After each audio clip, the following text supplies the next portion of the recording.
At the time of this video's publishing, it's just days until the release of Elden Ring's long-awaited expansion, Shadow of the Erdtree. Like many people, I decided to jump back into Elden Ring recently, and for the first time since its launch over 2 years ago. Unlike most people, however, I was not returning to a game I love, but one I had walked away from sorely disappointed. In returning to the Lands Between, I hope to find the deeply fulfilling and unforgettable experience that it has been for countless others. And so was I successful, and did I find the joy in Elden Ring I have desperately wanted since playing it for the very first time?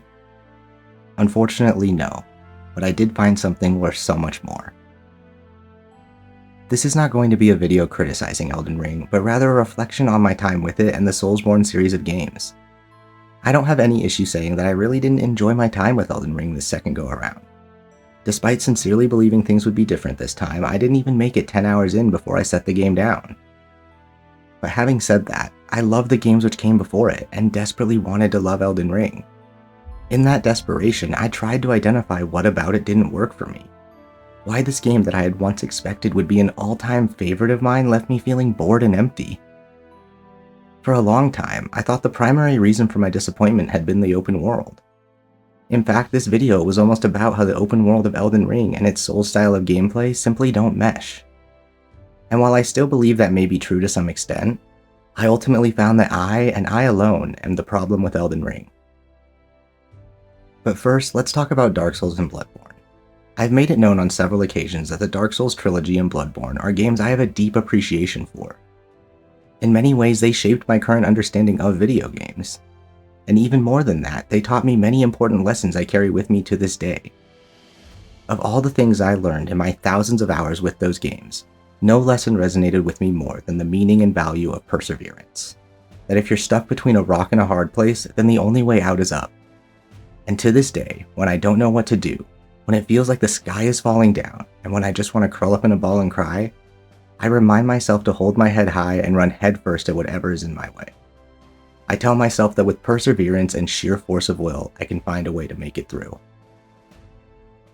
In 2021, less than a month after we moved in together, my fiancée lost her mother to suicide.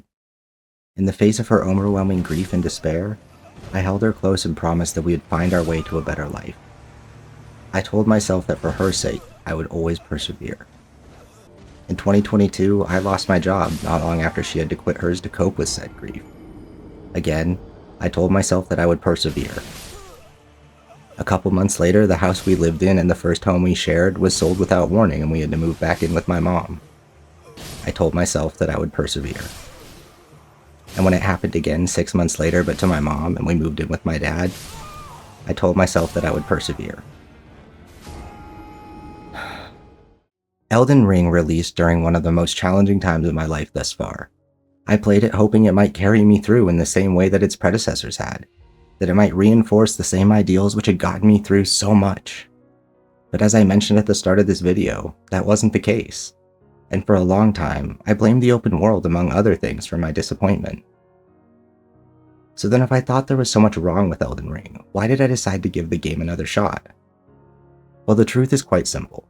I'm more open-minded than I used to be, and I try to meet every game on its own terms. And nowadays, I'm able to really shut out or disregard any expectations I have for a game for the most part.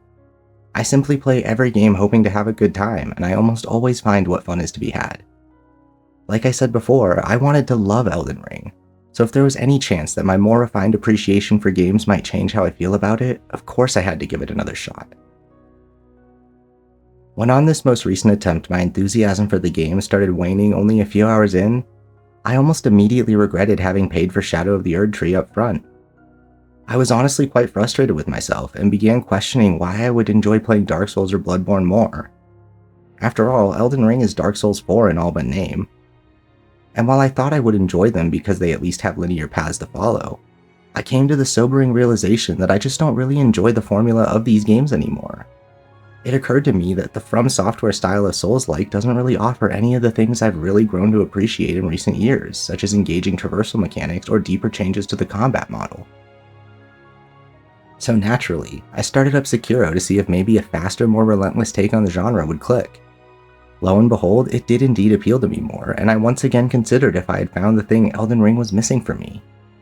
And yet still, deep down, I felt this answer came up short.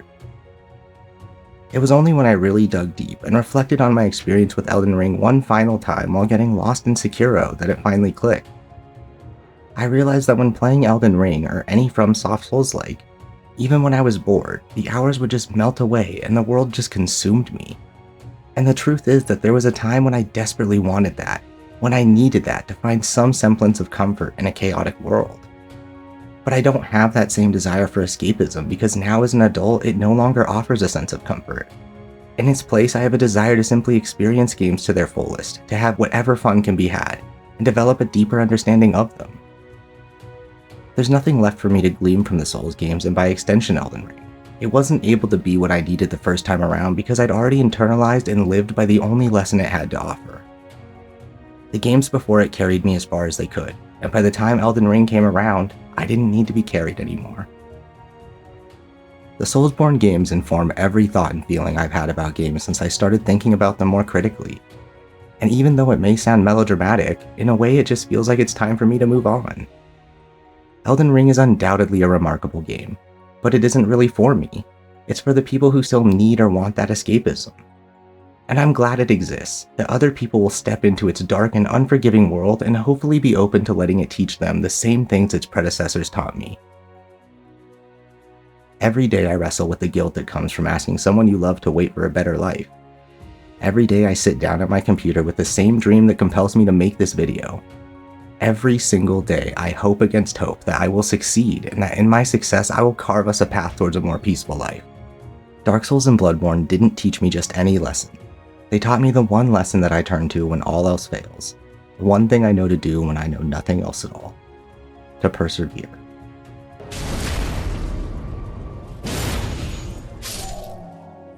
I know that somewhere out there right now is a scared and defeated 16-year-old who is about to step into the lands between for the first time. And I know that it will humble him, that it will beat the shit out of him, that will make him doubt if he was ever good at this thing he's loved for so long. Just like Lordran, Drangleic, Lothric, and Yharnam did to me time and time again. And maybe a decade from now he'll be telling you about how it was Elden Ring which taught him the most important lesson he's ever learned. I hope so.